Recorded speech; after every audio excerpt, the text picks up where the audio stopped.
લ્યો હજી વધારો સંબંધ. શું થયું? આ તમારી બાજુવાળાની પત્રિકા આવી.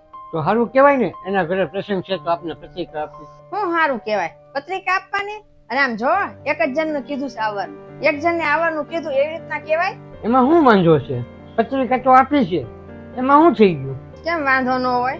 આપણે એને કેટલા જણને કીધું તું આપણા ઘરે પ્રસંગ હતો ત્યારે? આપણે એને એમ કીધું તું ને સૌ પરિવાર આવજો બધાય. આપણે મોટો પ્રસંગ કરવાનો હતો એટલે, કદાચ એને નાનો પ્રસંગ કરવાનો હોય એટલે. નાનો પ્રસંગ કરવાનો હોય તો એક જ જણને બોલાવે ને. શું તમે નાનો મોટો પ્રસંગ કરો છો? આપણે એને 3 દિવસ સુધી જમવાનું કીધું તું કે તમે આવો અને 3 દિવસ તમે અમારા ઘરે જમજો એમ કીધું હતું. અને એ લોકોએ શું કીધું? એક જણ આવજો જમવા, પત્રિકા આપી દીધી આપણને. એના ઘરે છે ને 6 મહિના પહેલા મરણ થઈ ગયું હતું, એટલે છે ને એને નાનો પ્રસંગ રાખવો હોય એટલે આપણે એક જણને કીધું. એમાં થઈ હું ગયું? આપણે તે પ્રસંગના પહેલા 6 મહિના પહેલા આપણું મરણ થઈ ગયું હતું તો આપણે એ લોકોને 3 દિવસ સુધી જમવા બધાને બોલાવ્યા હતા ને. અમે વાળાએ છે ને આપણે બધી છૂટ આપી હતી કે તમારે જેટલા માણસો લાવવા હોય ને એટલા લાવજો. એને એમ કીધું હતું કે તમારે જેમ કરવું હોય ને એમ કરજો, એટલે આપણે બધાને બોલાવ્યા. એને આમાં એમ હશે કે એને સામે જેમ કીધું હશે કે ઓછા માણસોને રાખજો, એટલે આપણે એક જણને કીધું છે ને એની મુજબ હલવાનું હોય. આપણે કહીએ ને એમ એ ન કરીએ, એ એનો પ્રસંગ છે, એ આપણો પ્રસંગ નથી. તો એટલી બધી ચિંતા હું કરે છો? તમને એવું લાગે છે ને પ્રસંગ ઓરો આવવા દો પછી જઈજો તમે બધી આખી શેરીને જમવાનું કહેશે હા ગમતે. આપણને જ આવું કર્યું છે, આપણને જ એક જણને આવવાનું કીધું છે. એ લોકોને છે ને હું જ નડું છું, એ મને ખબર છે. તો એટલું બધું ટેન્શન હું લેશો? કેમ ટેન્શન ન લઉં? હું તેને નડું છું. એના ઘરે હું થાય હું નહીં એ આપણો પ્રશ્ન નથી. આપણે બધાને બોલાવવાના છે, આપણે બોલાવી લીધા.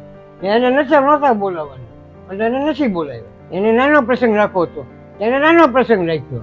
એમાં આપણે શું કહેવાનું હોય? એને જેમ હોય ને એમ કરે.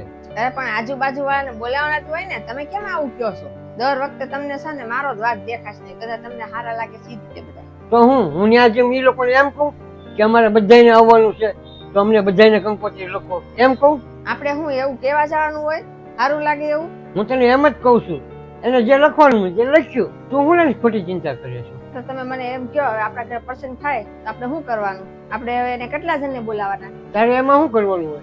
તારે જેમ ફાવે ને એમ તારે કરવાનું હોય. ને 4 મહિનામાં તો આપણે પાછા સુરત વયા જવાના છીએ. આપણે અહીંયા ક્યાં રહેવાના છીએ તો તને અહીંની ચિંતા થાય? આપણે હું સુરત જઈએ છીએ તો આપણે હું એની યાર સંબંધ તોડી નાખવાનો છે?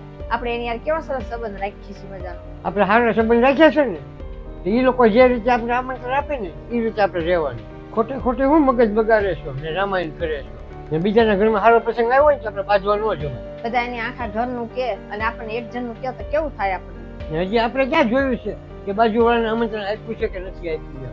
જો હું તમને કહું છું તમે જોજો કે મારું સાચું ન પડે ને તો મને કહેજો. એ બધાને કહેશે જ તે.